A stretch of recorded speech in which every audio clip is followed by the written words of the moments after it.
சையத் மற்றும் சஃபானா காதல் கதை. சையத் ஒரு கட்டிடக் கலைஞர்.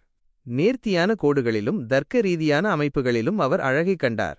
ஆனால் சஃபானா ஒரு ஓவியர். அவரது உலகம் வண்ணங்களும் உணர்ச்சிகளும் நிறைந்ததாக இருந்தது. இருவரும் ஒருவருக்கொருவர் முற்றிலும் மாறுபட்டவர்கள். அவர்கள் இருவரும் ஒரு பொதுவான நண்பரின் மூலம் ஈத் பண்டிகை கொண்டாட்டத்தின்போது சந்தித்தனர். அங்கே மணம் மிக்க உணவு, மகிழ்ச்சியான சிரிப்பொலிகள் நிறைந்திருந்தன. அந்த சந்திப்பில் ஒரு பூக்களின் வடிவமைப்பை சஃபானா வசந்தத்தின் கிசுகிசு என்று வர்ணித்ததைக் கேட்டு சையத் மிகவும் ஈர்க்கப்பட்டார். அதேபோல் பண்டைய கோட்டைகளின் பொறியியல் அற்புதங்களைப் பற்றி சையத் பேசும்போது அவரது கண்களில் தெரிந்த ஆர்வத்தை சஃபானா ரசித்தார்.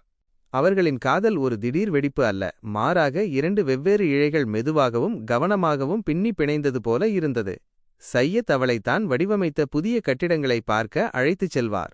ஒவ்வொரு வளைவுக்கும் பின்னால் இருக்கும் அறிவியலையும் அதன் செயல்பாட்டையும் விளக்குவார். சஃபானாவோ அவனை கலைக்கூடங்களுக்கும் பரபரப்பான சந்தைகளுக்கும் அழைத்துச் செல்வார். அப்போது இந்த உலகில் மறைந்திருக்கும் வடிகட்டப்படாத அழகைக் காண அவருக்கு கற்றுக் கொடுத்தார். சையத் ஒரு ஓவியத்தில் உள்ள உணர்ச்சிகள் எவ்வளவு ஆழமானது என்பதை புரிந்து கொண்டார்.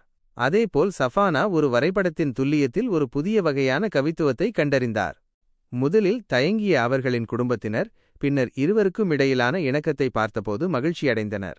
சஃபானாவின் சிரிப்பு சையத்தின் ஒழுங்கான வாழ்க்கைக்கு ஒரு புதிய அரவணைப்பை கொடுத்தது. அதேபோல் சையத்தின் நிலையான இருப்பு சஃபானாவின் சுதந்திரமான மனதிற்கு ஒரு பாதுகாப்பை கொடுத்தது.